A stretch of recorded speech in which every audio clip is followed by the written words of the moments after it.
అయితే ఈ వారం మీ గోచార గ్రహగతులు చూసుకున్నట్లయితే కనుక కొంచెం ఇబ్బందికరమైన వాతావరణం కనపడుతోంది కాబట్టి చాలా జాగ్రత్తగా ఉండాలి. ముఖ్యంగా ఎవరైనా సరే మద్యపానం, ధూమపానం లాంటి వ్యసనాలు ఉంటే వాటి జోలికి అస్సలు వెళ్ళకండి. చాలా ఇబ్బందులకు గురయ్యే అవకాశం కనపడుతోంది మీకు. ఇక ప్రాణ స్నేహితుల వల్ల ధన నష్టం కనపడుతోంది. లేదా ప్రాణ స్నేహితులని ఆదుకోవడం కోసం మీరు ఇరుక్కునే పరిస్థితులు కనపడుతున్నాయి. జాగ్రత్తగా ఉండాలి. మాట్లాడేటప్పుడు కూడా ఆచితూచి మాట్లాడాలి, సమయస్ఫూర్తిగా మాట్లాడాలి, తెలివిగా మాట్లాడాలి, శాంతంగా మాట్లాడాలి. లేపోతే అనవసరమైన గొడవలు, మిమ్మల్ని ప్రేమించే వారి మీద కోపగించుకోవడము, భార్యాభర్తల మధ్య తగాదాలు, ప్రేమికుల మధ్య గొడవలు, అన్నదమ్ములతోటి, అక్కచెల్లెళ్ళతోటి వివాదాలు, లేదా తల్లిదండ్రులతోటి వ్యాపారాలు చేసే చోట, ఉద్యోగాలు చేసే చోట సమస్యలకి గురయ్యే అవకాశాలు కనపడుతోంది కాబట్టి జాగ్రత్తగా ఉండాలి. ప్రయాణం చేసేటప్పుడు కూడా ఒంటరిగా ప్రయాణం చేయకండి.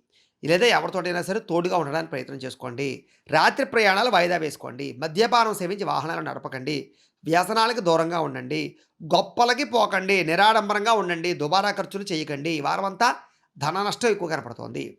చెడు స్నేహితుల వల్ల పాడయ్యే అవకాశం ఉంది. వ్యసన పరులతో తిరిగితే ప్రమాదాలకు గురయ్యే అవకాశం ఉంది. చాలా జాగ్రత్తగా ఉండాలి. కొంతమంది నమ్మక ద్రోహులు, దుర్మార్గులు,